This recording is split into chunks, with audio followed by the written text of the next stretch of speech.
I think there's an inherent disconnect between thinking profit versus thinking about doing the best for your people and doing the best for your business and doing the best for your clients. You almost think like the two are opposite, when in fact, as you continue on in business, you realize I need this to deliver on all the other pieces. And so if you're very, very focused on how does everything generate an ROI, or how do I make profit on everything I do, you're able to help more people. You're able to employ more people. You're able to give the people that you employ more opportunities. You're able to keep your business running. So they do connect strongly, but I can understand why a lot of managers, even higher level managers, who find profit or talking about financials to be a bit of a dirty word, like, oh, that's wrong. I'm here for my people. I've got to help my people. I've got to be like culture builder. I've got to deliver. I've got to reduce their stresses. But really, profit is what does all of that.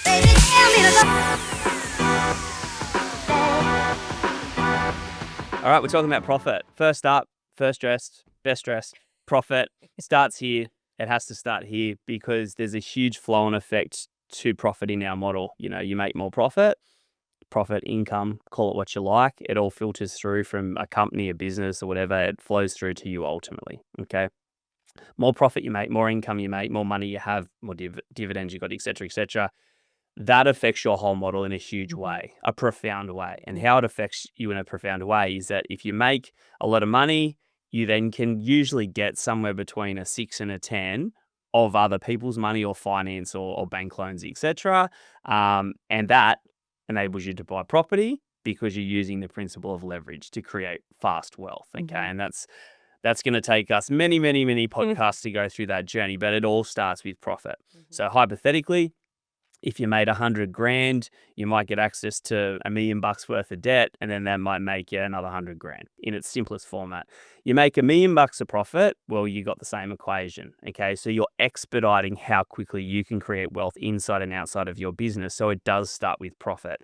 And what I've seen in my journey, in my business journey, both personally, with us, both with other clients, etc. And I know you've seen it for decades and decades, right? I speak like we're 50. Is that it's partly a mindset. Yes. It's a focus. Yes. It's a so many people don't have the mindset, don't have the focus to create real profitable businesses. Yeah. They usually go and start a business because it's like for freedom. Yeah. Or it's to generate revenue or create sales. But I find that that's not the answer, okay, for two core reasons. First, the model that we just spoke about, you create profit, you get that model. But a big thing in business, in getting finance or even for future legacy, is actually having a scalable business. And a scalable business comes from valuation, okay, and valuation is done off profit, okay. This is how much profit the thing makes. Therefore, this is what the valuation of the business is. If it makes no profit, it technically has no value. So it starts with profit. Yeah, 100%. And I think, like you said at the beginning, profit could mean a very large salary as well. It could mean business profits. It could mean a multitude of things, but it does start with mindset. I find a lot of people do sit there and sort of dream about, I want to own property. I want to do the property game. I want to have more money.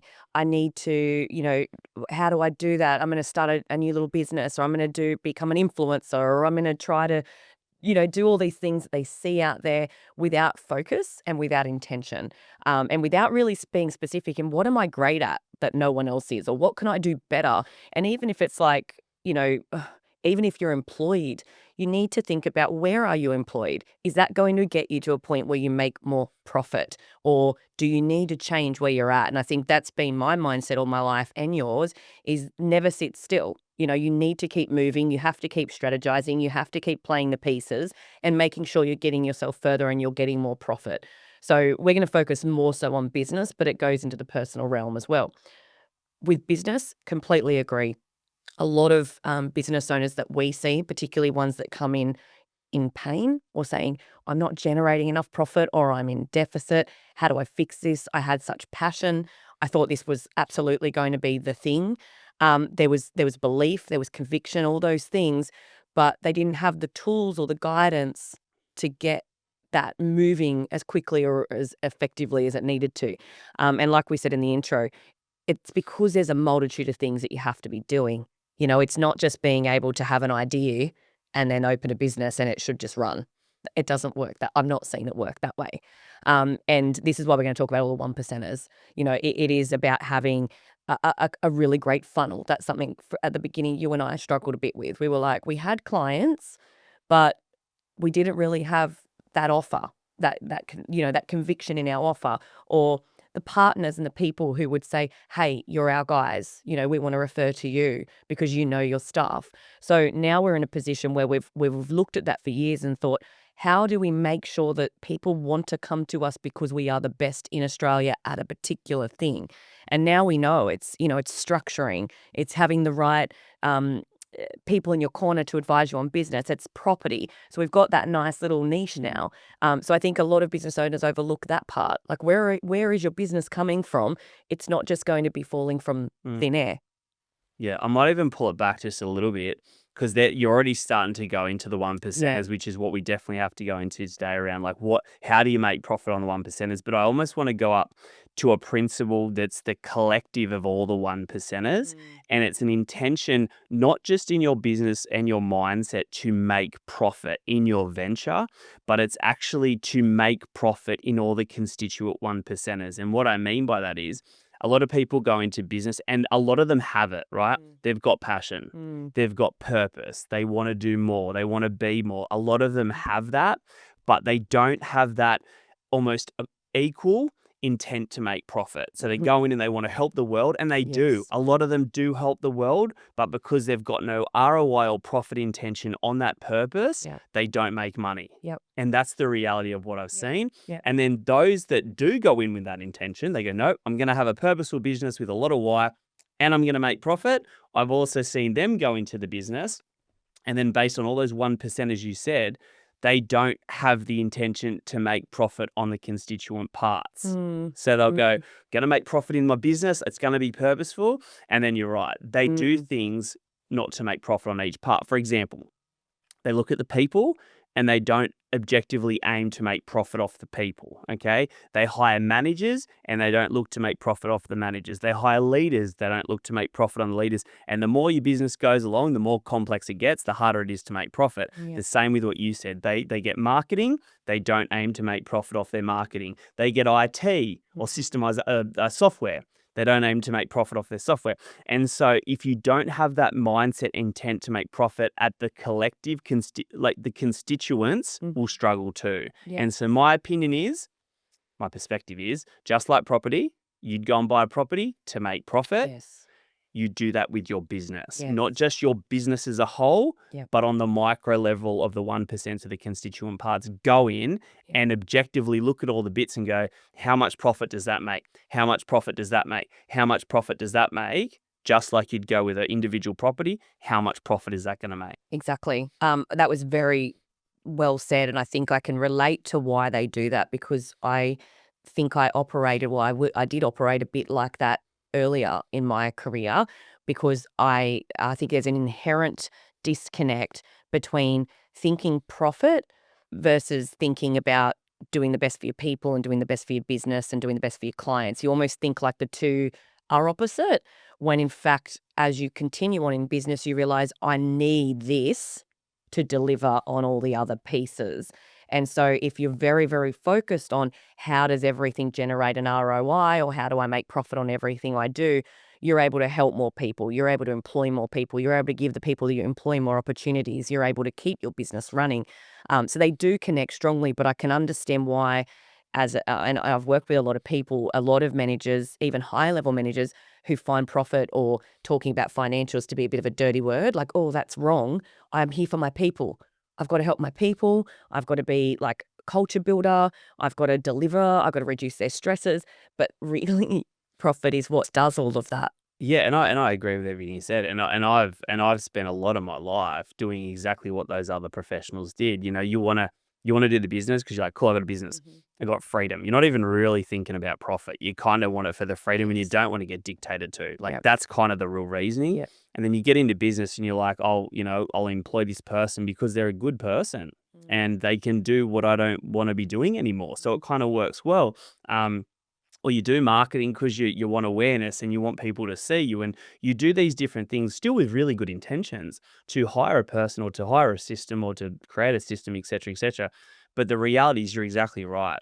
If you don't have a high importance or high value on the profit attributed to the resource, you can't pay them more in the future. Mm-hmm. You can't let them grow. Mm-hmm. You can't have a better business. You can't reinvest in the business. There's all these things. And it is actually, you're right, there is a limiting belief around it that I'm just all about the money. Mm. I can't do that because I'm all about the money. And that's how a lot of us have been brought up, is that we want to do the right by people. We want to do the right by clients. We want to care. We want to build a business. But the two aren't mutually exclusive. Yeah. They're not, and I think that's something that you have to be really comfortable with before you start a business. I think don't go in, and a lot of people, we see this, a lot of businesses say, oh, I hired another person, or I've gone out and spent a lot of money on this particular, you know, car or truck. Why did you do that? I don't know, I just thought I should because other people do it. Yeah. I thought it was time. No, you always weigh up every decision. Yep. And you work out exactly why you're doing it and what profit it's going to generate before you do it. Same with before you start a business. Exactly how are you going to do it? What's your method? What's your offer? All those things. How are you going to generate a profit off this? Because you realize when you're in business, you need to have energy. Day in, day out, you have to wake up with that energy and that belief and that conviction. I know what I'm doing. I know why I'm here. I'm pumped and I'm energetic because I know it's working. I've got profit. Whereas if you're just doing the things that you see other business owners do, or you say that's what I was meant to do, you don't have energy.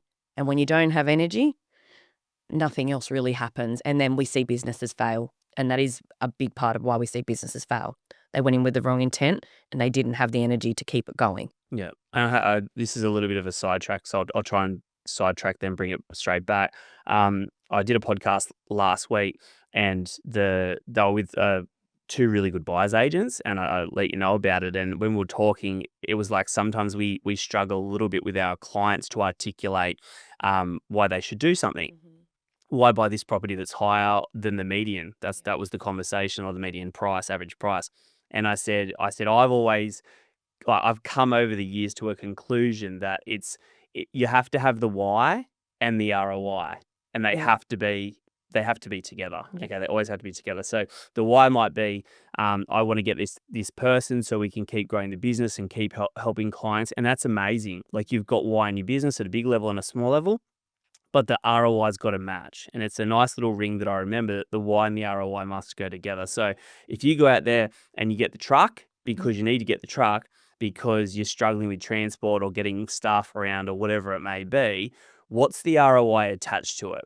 Mm-hmm. Are you going to be able to deliver, 3 times the business in that time, and 3 times the business equals an extra 50 grand, and an extra 50 grand versus the the truck cost is 10 grand. Mm-hmm. Sweet, you got a 40K gross profit by being able to do that. There's why in it, there's ROI, and it makes sense. Correct. More often than not, we do things with good reason. Sometimes we don't do any reason, which sometimes they just buy the truck. Yeah. Sometimes there is good reason or why they should do something, but they just miss the ROI. Exactly. And it does go into the accounting realm a lot in that regard, because we do get a lot of clients say, hey, it's coming into end of financial year. Should I buy something so I can claim back on the tax? Or how do I save on my tax? Or how do I do this? And it's like, well, what is the end goal? What are we going to get from that? If we do that, does it generate more revenue and does it generate more profit? Because a lot of accountants do say, oh, make sure you do this so you can claim the instant asset write-off, etc. And you can do all these things.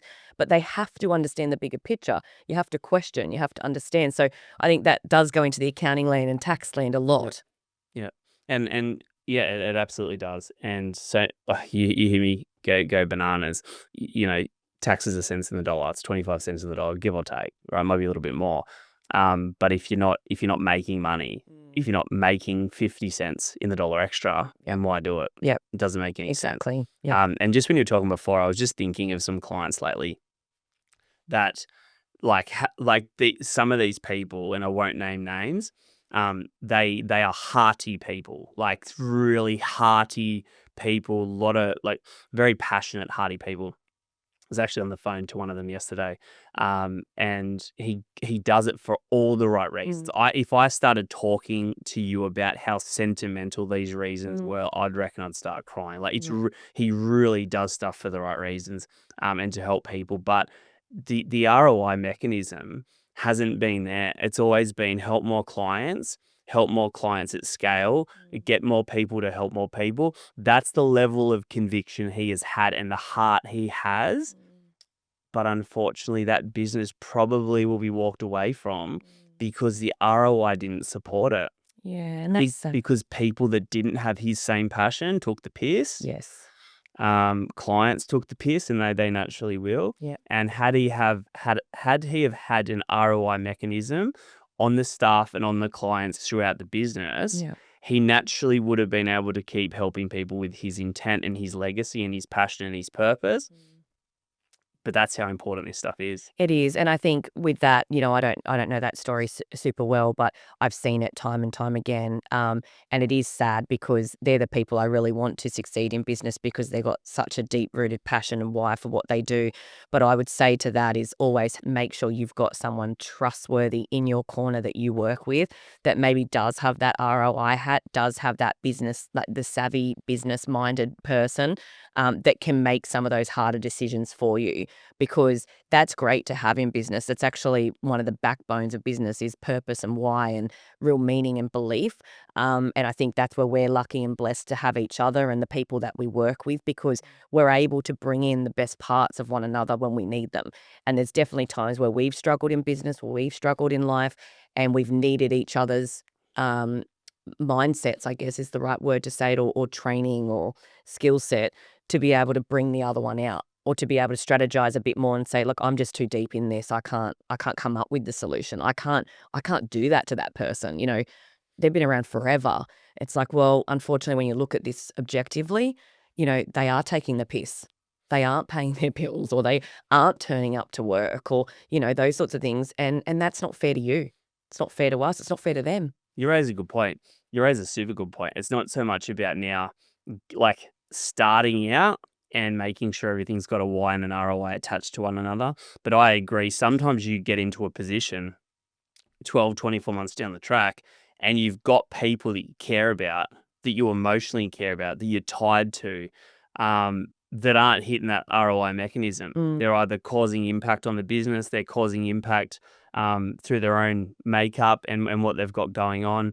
And it lacks profit intent. Yeah. And it's super hard. It is. It's ridiculously hard. And you build up a lot of biases in your own mind because of that emotional attachment to someone. But I think a big thing is you need to look objectively at your business. And if you can't, you need to have someone else that can to say, hey, that's a great guy you've got in your business. And I see how you're attached to them and they are a beautiful person, but they're costing you money. 100%. They are costing you your purpose and they're costing you your why. Yeah. And unfortunately, in my time, I've had to let a lot of people go for various reasons, whether it be a termination or redundancy. And they are by far the most emotional, hardest, worst times of being a leader and a manager and a business owner. But I always go back to the intent of what it is and remembering that people don't want to sit somewhere or do something and fail. They sometimes do need somebody from the outside to look at what's going on in that situation and say, you need to be somewhere else, or I need to at least be a bit candid and honest with you about where the performance gap is. And we need to have a talk about how we're getting out of this because it can't continue for me, but it's more about the fact that I've got clients that need to be served, or I've got other people in this business that need to see performance or not have to wear your underperformance or whatever situation we're talking about. This is about more than one person or one client. This is about a range of different people in your network that are relying on you. And if you've got underperformance or you've got poor clients or whatever it is, that's taking your attention away. So I think if you look at it and you take yourself out of it, it can really help with that.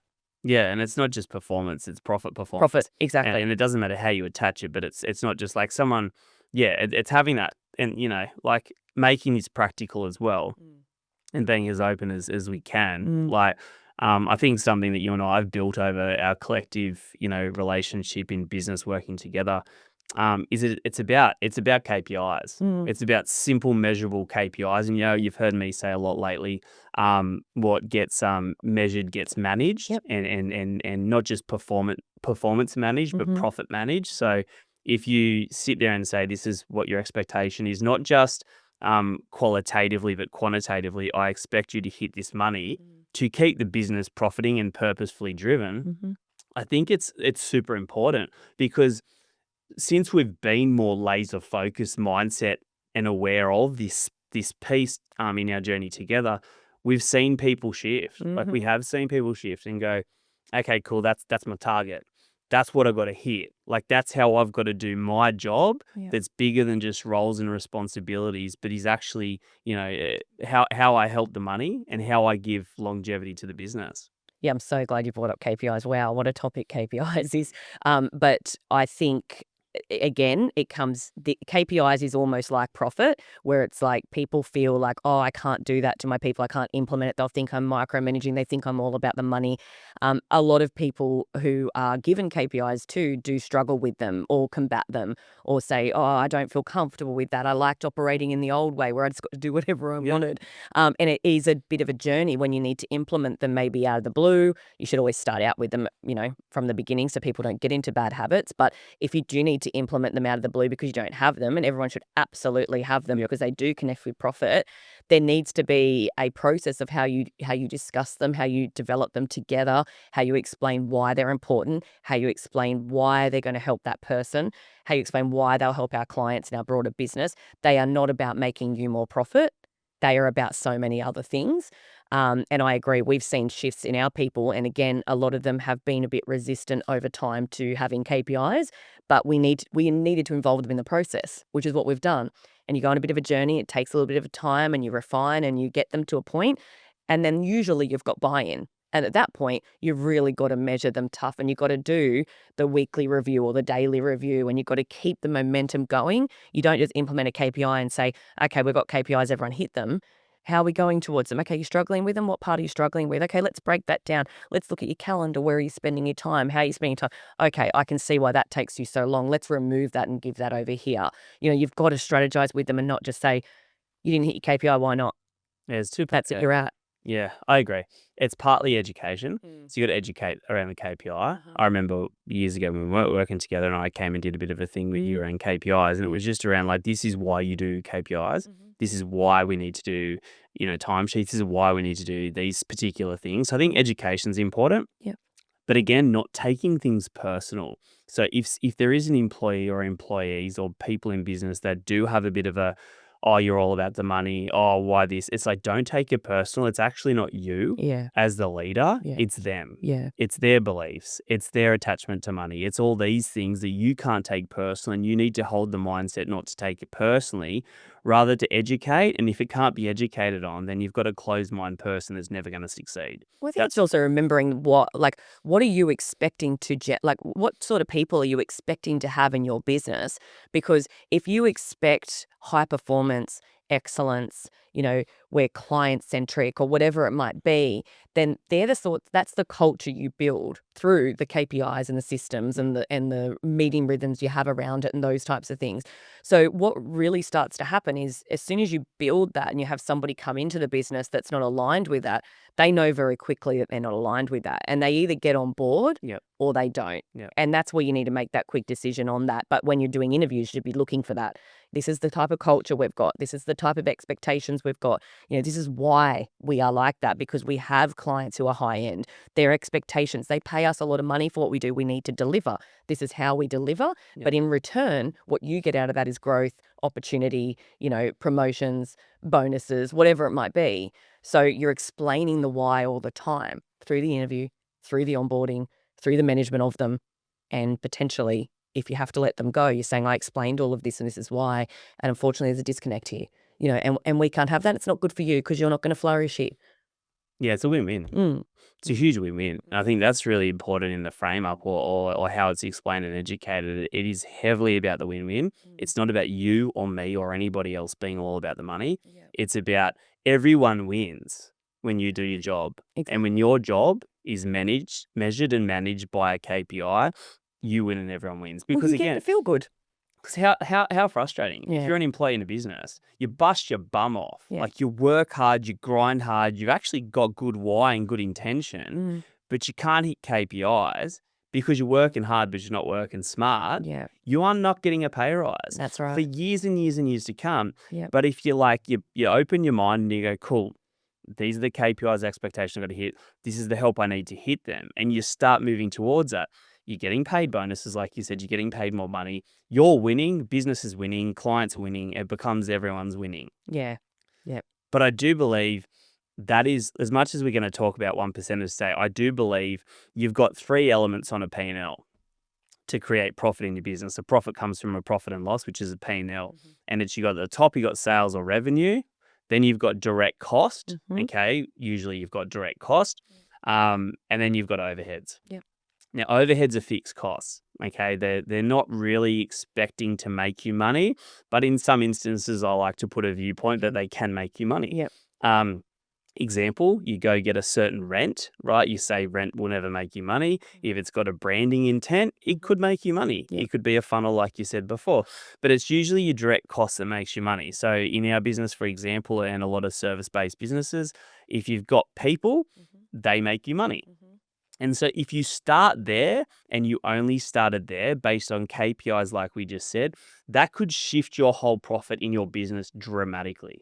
Massively. Like just did that. Yes. Didn't do anything else, didn't do any other 1%ers, didn't do anything else. Well, obviously didn't go doing silly stuff, Yeah. but you just had your basic overheads, your running costs, and you looked at your direct costs, focused on that making you money, you would transform your business. 100%. And I think that's where people fail to look under the hood. What are they spending their time on? And it's not about micromanagement. Micromanagement is a completely different thing. It's like sitting beside someone and telling them what to do every 5 seconds. We're talking about empowering people through making sure their jobs are really meaningful, that they're working on things that are productive. Then I always talk about two things in that as well. Like, being busy is not productive. And that's often a problem when you don't have KPIs, is that people are really busy. So they get really disgruntled saying, I work so hard, I do all this stuff, but I'm not getting pay rise, I'm not getting anything. And you're like, well, there's no profit in the business, so I can't. It's because they're not being productive. So as a business owner or a manager or a leader, you have to uncover the hood and say, well, where are we spending our time, and how much of that time is directly attributed to the profits that are coming, or to the revenue that's coming in the business, or whatever it might be. And it's the same with any resourcing, or if you're looking at, any type of business, you have to make sure everything is connected with the profit. Now, oftentimes business owners or leaders turn a bit of a blind eye because it's a little bit hard. You got to get in, you got to dig, you got to go through the detail, you got to sit with someone, maybe understand the calendar, go through all that process of discovery and being curious, and then sit back and formulate a bit of a plan. Well, how should this role work? What should it look like? What would those KPIs then be? How does that then connect to the profit of the business? And then you have to go on the journey of involving the people and the consultation around it, and then developing it so they understand it. And then you have to look at, how do I then report on this, and how do we meet and discuss it? What do our meeting rhythms look like? There's a whole process in just that. And I think that's why it gets overlooked, because it is a little bit complex. It is, and on the other side, it can be made super simple as Well, well. that's true. At a Yeah. macro level. Yeah. So there are definitely constituent parts, and you need to go through what you just said, because there's all those little 1% pieces to making an individual profitable, Yep. right? It's not as simple as just going, this is what you cost and this is what you got to make. There are a lot of little micro constituent strategies to make that person go from being busy to being productive. Okay. Yep. But if you were to start at a simple level, just to set a frame of expectation so that the listeners and the viewers can go, cool, I haven't even thought like that before. I'll tell a story of how I started.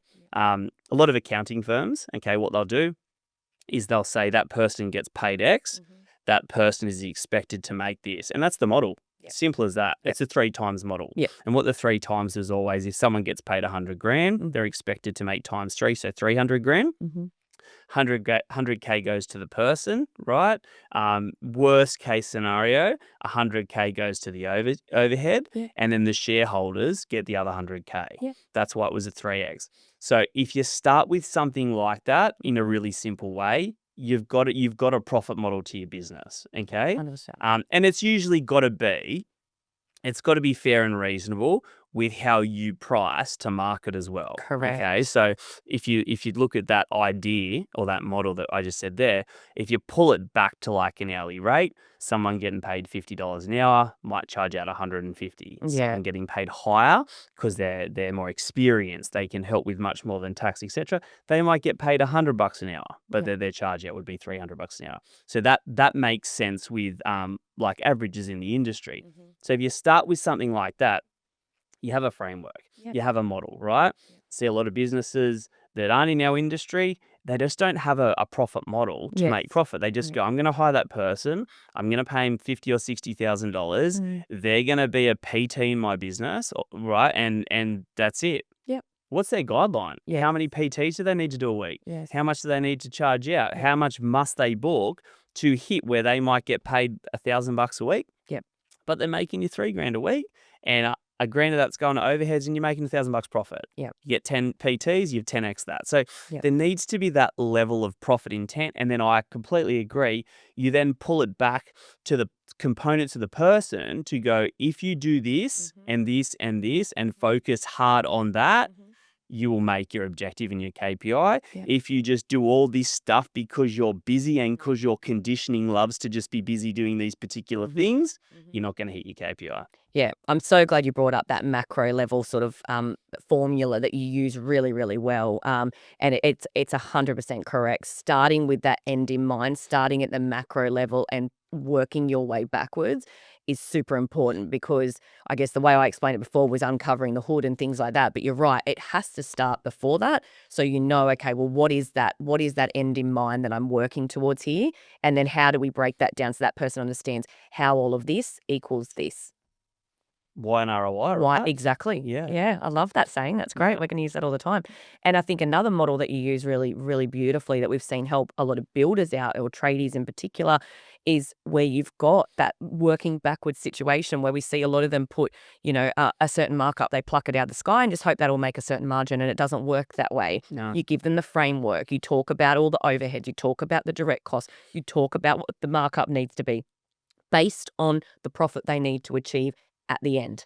So that's a really good model to talk about as well. And the irony is, again, the mindset bit, is that their mindset or their viewpoint on how they're seeing things is complete fallacy. Yeah. It's insane. You've got like a lot of builders, and I've seen, like, I still see like really top level builders. Yeah. They go, this is how much like direct cost I've got. Say they're going to build 5 houses and it's going to be $10 million, just for argument's sake. They're like, I'll just slap 10% on. Because then if I put 10% on, I'm making $1 million. It's like, but what about all the inefficiencies in your people? Because you've got no KPIs for any of them. And then what about all the time buffers you blow out? And then what about all your overheads and your cars you're buying? And then you look at their P&L and it's like, it's negative $2 million. And it's just blasphemy. And then the fallacy before that I mentioned, just to get to that, is that the smaller your business, the higher the profit you need to make, because you've got less people generating profit. So the builder example, if you've got a builder that's making $1 million who wants to drive 100K of profit, he has to mark up much higher because he doesn't have much that he's charging on, and he's still got an overhead position that he's got to make, which could be 150K. But when you get to more direct costs, you actually can have a lower markup because your overheads are covered more easily to generate the profit. So the guys that are kind of, excuse the French, but pissing in the wind a little bit, okay, that are smaller, that are like, I'll just slap on a 10%, it's crippling them. They're better off working for someone else. Yes, exactly. Because they've got no focus point on profit and no model to make profit. Yeah, exactly. And then you mentioned pricing before, which I think is also a critical part of all of this as well. And it comes into the KPIs piece and that macro level, what you need to hit, because you need to be able to price correctly. And we see a bit of a big mindset issue with a lot of business owners who say, I can't charge that. I can't increase my prices. I can't, no one would pay that. And they need so much education around how to frame it so that it's correctly understood, so that people don't say, oh, I'm going elsewhere because you just increased my prices. It's no, you have to explain why, and you have to believe in what you do, but you also have to deliver immense value. So there's a time and a place to increase your prices or to price more or whatever it is. You have to be offering a quality service. And we've gone through that ourselves, where we were priced quite low. Yep. and then we've increased prices over time because now we've got belief that we've got good systems, we've got good people, we are the best in the business, we give the best advice. When you're not there yet, that's where it's a little bit more difficult. So just talk a bit about that, because I think that's a really important point. Well, I think when you were talking, it's coming up again, this limiting belief Yeah. on why and ROI. So just that why and ROI then with pricing, you can see that it's like, this is why we're doing it. This is the ROI being the pricing increase to make profit. The same was before with the employee. This is why we're doing this modeling, and this is how it works, and this is the expectation of the ROI.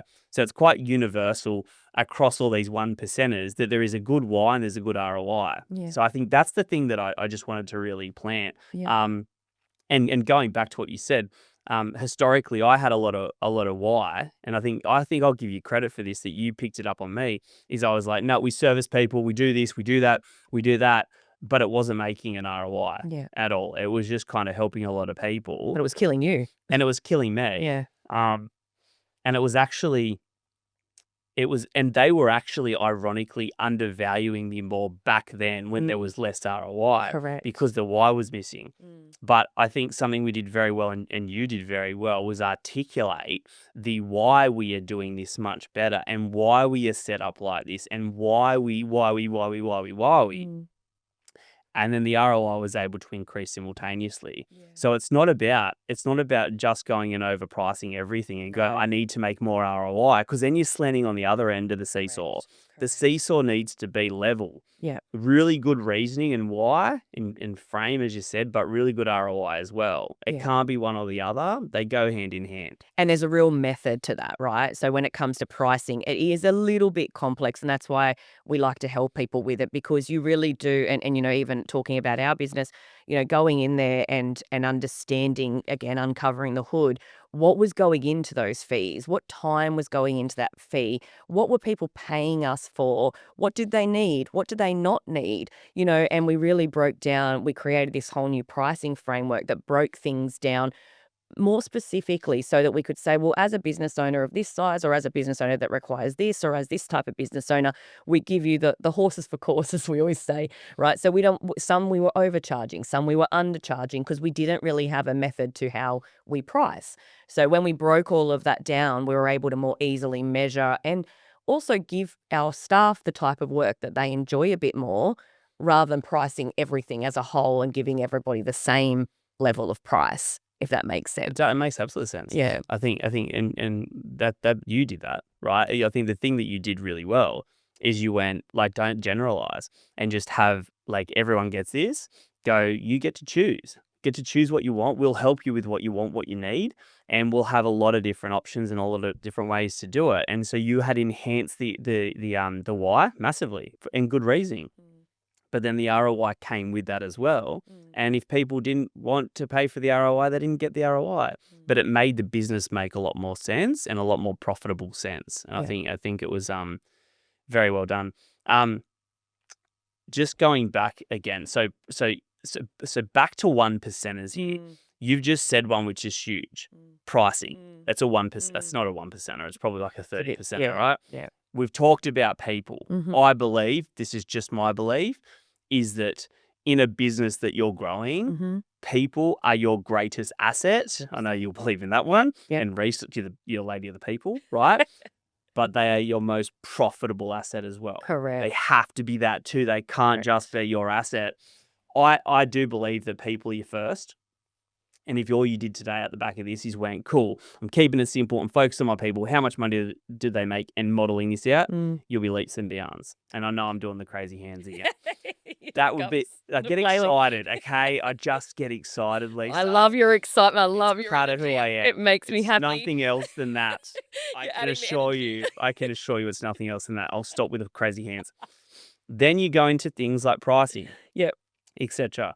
Much greater than 1%. Yeah, You're talking like the 10s and the 20s and the But then you get a lot of other things as well. And I would like this as an intention out of this podcast, is don't just go and pack stuff into your overheads and go, they're just overheads, you can't get an ROI on them, because I'm going to call BS I agree. on all the coaches and all the people out there that just go, it's only your direct cost and your people that you can make money on.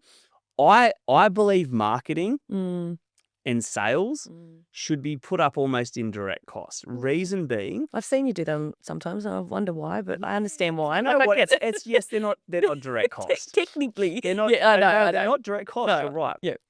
It's a mindset thing. No, I like I it. want I like business owners going, if I'm going to pay a marketer $50,000 a year, Yes, yeah. I want that mother effer to make me 150. Yeah. Yeah, I know. Our good mate Andrew knows that. So the point is, that's the equation, Yeah, right? Make an ROI on your marketer. Yes. If you've got an office, there's yes, sure, it's a fixed cost, but there's some element. Try and get an office to make you some money. Absolutely. It houses more people that are money Absolutely. makers. Yeah. It has branding that money maker. Yeah. It's a mindset piece. For sure. Sure, bank charges, you can't get much ROI out of bank charges.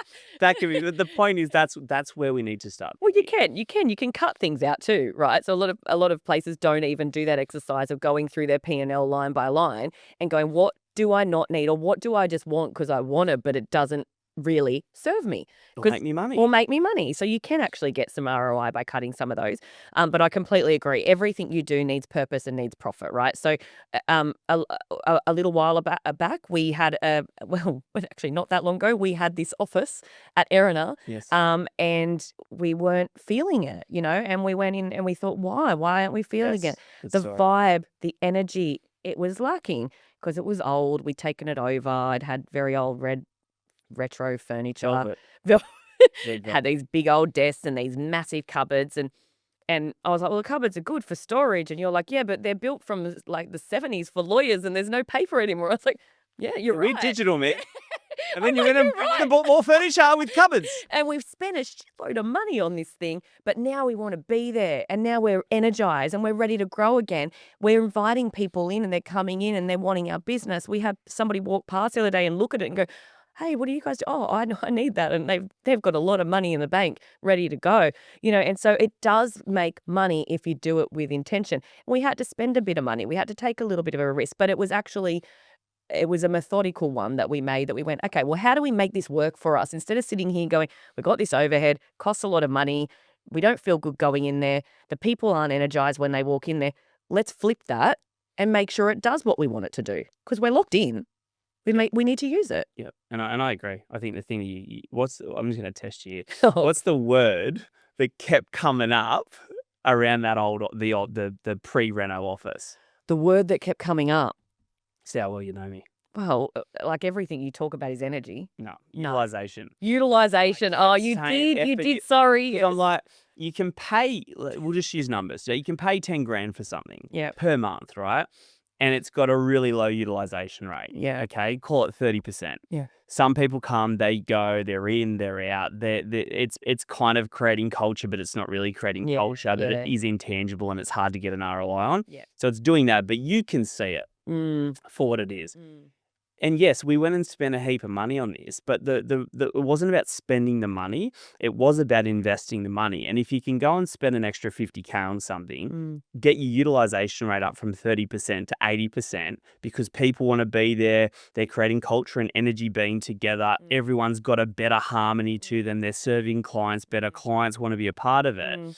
Yeah, it's very hard to quantify, but you'd expect to make at least an extra couple $100K by people being on the same page, by people creating culture and helping clients more. It's hard to say, but it is. But the other levers need to be going around it, right? Your revenue levers, your profit drivers, etc., need to all be working in synchronization, like, beautifully. But I also looked at that as an opportunity to attract better people too. Massively. I think about it and I go, if I walked into an environment where it looked like old school accounting, and that's how we kind of started to feel a bit. Like, we're going to attract old school accountants, and we are not that. We are very much new age, very different. We don't pretend to be old school accountants. I don't mean anything rude to old school accountants. There's a I place. think they're watching the podcast. No, probably not. It's So I actually- don't it's mean to offend anyone, but we absolutely present ourselves as being fun, exciting, excellence, high performers, property. We do the whole realm of this wealth game, and we want the best people. But they're not going to walk in an office and sit there with huge walls and red velvet and big old timber chairs. they're going to want to be in the environment that we're creating. So there is definitely an ROI there because we're going to get Absolutely. better people when we get them in for an interview or when they just come in for one of our little parties and Absolutely. see it. So Well, absolutely. And that's an ROI activity because if exactly. you hire one absolute gun in the next 12 months that making just numbers back up to the model, right? Yep. You pay them 100K, they make you 300K, they're absolutely excellent. Then you've made an extra 200K, give or take, even the 100K, Yep. which outweighs the initial investment. But that initial investment being capital lasts for the next 10 years. So it pays itself off in the first year. So it was perfectly articulated. But I actually, staying on this staff piece, this core macro profit driver that if you just took that away from this podcast, that's going to be an amazing focus for you. I want to talk about different people, okay? Because you can pay for somebody that costs you 100K. Sorry, their wage is 100K, but they cost you 200K. Or you can pay for someone on a wage that is 150K that makes you 350K. Yeah.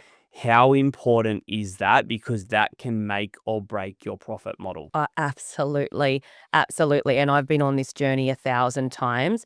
And unfortunately, being a people person, you sometimes do take the excuses or listen to, you care a lot about people, right? So you can go down that path of saying, oh, but it's because we don't have this yet, or it's because we haven't done this for them, or it's because of this. And then you keep solving the issues and you keep removing the excuses, but you keep seeing the problems. And so what you've done in all of that time is you've focused all your time and energy on all of those excuses and reasons that they gave you. And you get to the end where you need to let them go anyway, when in fact, you could have got rid of probably 2 or 3 jobs, replaced them with one gun, made more profit months ago. Yeah. Right? So it does come back to recruiting the right person. You have to have belief in what you're looking for and you have to go hard at that. You have to not just settle for because I need a bum on a seat, because that'll cost you more in the long run. It'll cost you through clients who weren't happy with their performance, your time that went into them instead of all the other meaningful activities you need to do as a business owner. The impact on the other staff, you have to pick up the slack. The impact on the other staff who see it and go, okay, well, if they're just going to perform like that, then I can too.